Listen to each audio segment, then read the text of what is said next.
நெல்லை அம்மா சமையலில் இன்றைக்கி சோளாப்பூரி தான் பார்க்க போகிறோம். இப்போ ஒரு கப்பு மைதா மாவு எடுத்துருக்கேன், அதை போட்டுக்கலாம். ஒரு ஸ்பூன் ரவை, ஒரு 2 ஸ்பூன் தயிர்,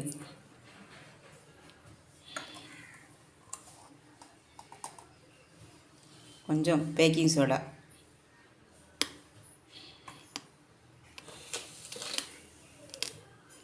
ஒரு அரை ஸ்பூன் சீனி, தேவையான அளவு உப்பு.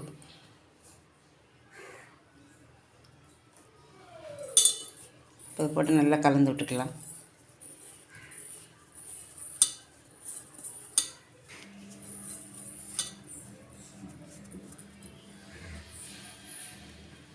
இது கொஞ்சம் கொஞ்சமாக தண்ணி தெளித்து பூரி மாவு பதத்துக்கு பிசைஞ்சு எடுத்துக்கலாம்.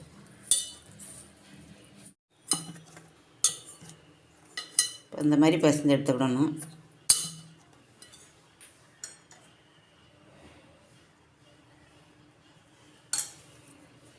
கொஞ்சம் எண்ணெய் தடவி அது அப்படியே ஒரு அரை மணி நேரம் அப்படியே ஊற விட்டுடலாம்.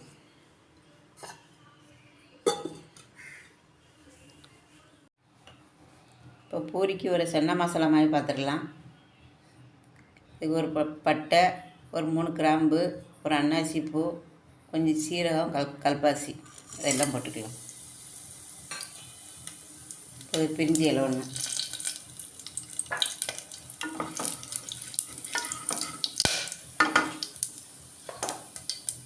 ஒரு 4 பெரிய வெங்காயம் கட் பண்ணி வச்சுருக்கேன் புதுசா, இந்த மாதிரி போட்டுக்கலாம்.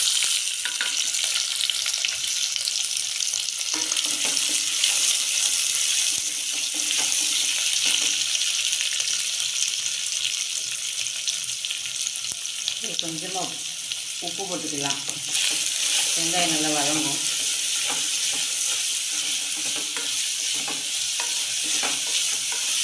இது அப்படியே வதங்கும்.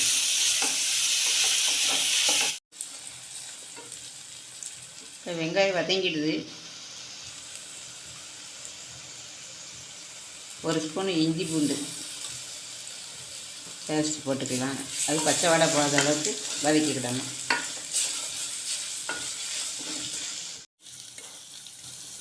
இப்போ இஞ்சி பூண்டுலாம் நல்லா வதங்கிடுது. தேவையான மசாலா போட்டுக்கலாம். ஒரு ஸ்பூன் வத்தப்பொடி, ஒரு ஸ்பூன் மல்லிப்பொடி, இதையும் போட்டு நல்லா வதக்கி வச்சுக்கலாம்.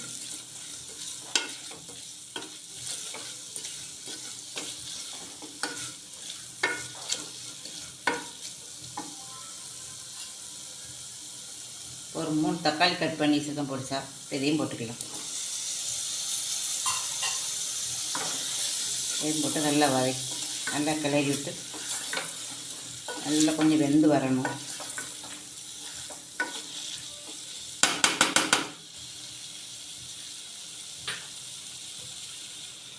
கொஞ்ச நேரம் அப்படியே மூடி வச்சோன்னா சீக்கிரம் வெந்துடும் தக்காளி. தக்காளியும் நல்லா வதங்கிடுது. மூடி வச்சு வதக்கி விட்டால் சீக்கிரம் வெந்துடும் தக்காளி. ஒரு 150 கிராம் கொண்டக்கடலை ஒரு 8 மணி நேரம் ஊற வச்சு ஒரு 2 நாள் அப்படி முளை கட்டி வச்சுருக்கேன். நல்லா முளை வந்துருக்கு பாருங்க. இந்த மாதிரி செஞ்சு விட்டால் ரொம்ப நல்லது உடம்புக்கு. அதை போட்டுக்கலாம். போட்டு நல்லா அப்படி கலந்து விட்டுறணும்.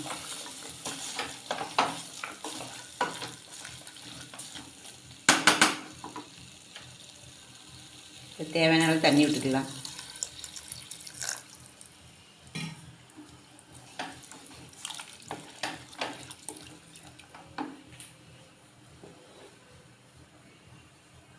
இப்போ உப்பு போட்டுக்கலாம்.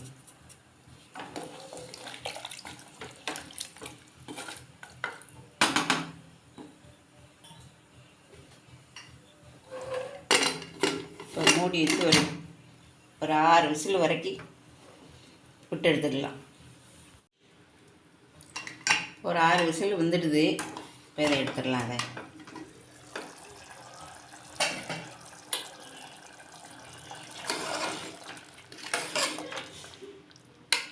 கடையிலலாம் நல்லா வெந்துடுது கடலை. இப்போ இதை ஒரு ஸ்பூன் எடுத்து மிக்சரில் போட்டு அடித்து விட்டால் கொஞ்சம் நல்லா கூட்டாக கிடைக்கும். அப்படி இல்லைன்னா இதே மாதிரினாலும் வச்சு சாப்பிட்டுக்கலாம்.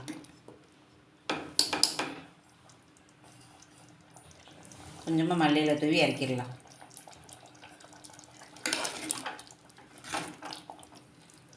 சன்னா மசாலா ரெடி ஆகிடுது. மாவு பசங்க வச்சு ஒரு 1/2 மணி நேரம் ஆகிடுது. அதுமாதிரி நல்லா சாஃப்டாகிடுது.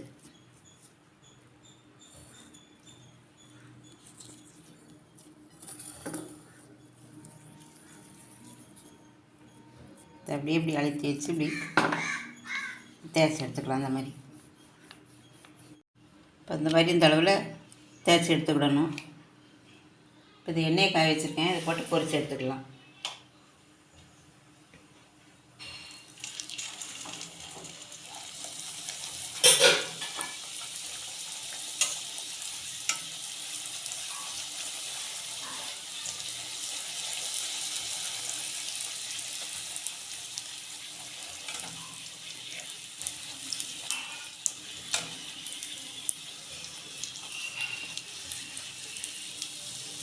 ஒரு பக்கம் வெந்தோடனே மறுபக்கம் திருப்பி போட்டுக்கலாம்.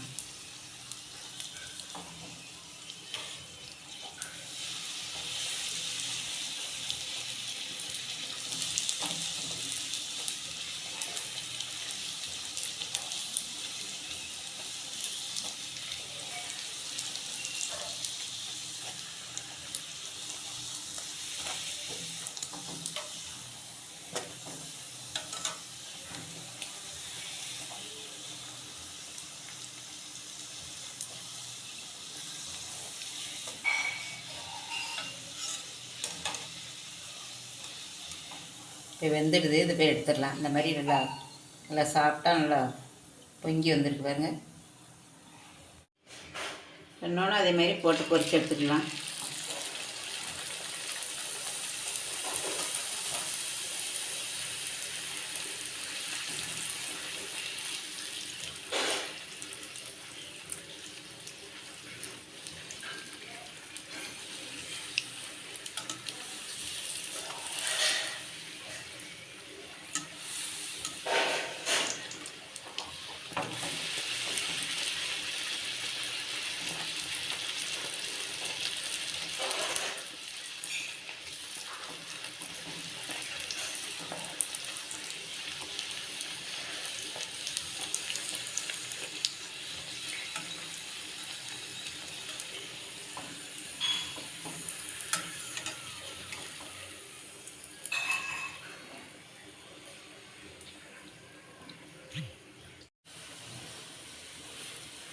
இப்போ சோளா பொரி ரெடி ஆகிடுது. சன்னா மசாலாவும் ரெடியாக போயிடுது. நல்லா சாப்பிட்டா நல்லா அழகாக இருக்கு பாருங்க.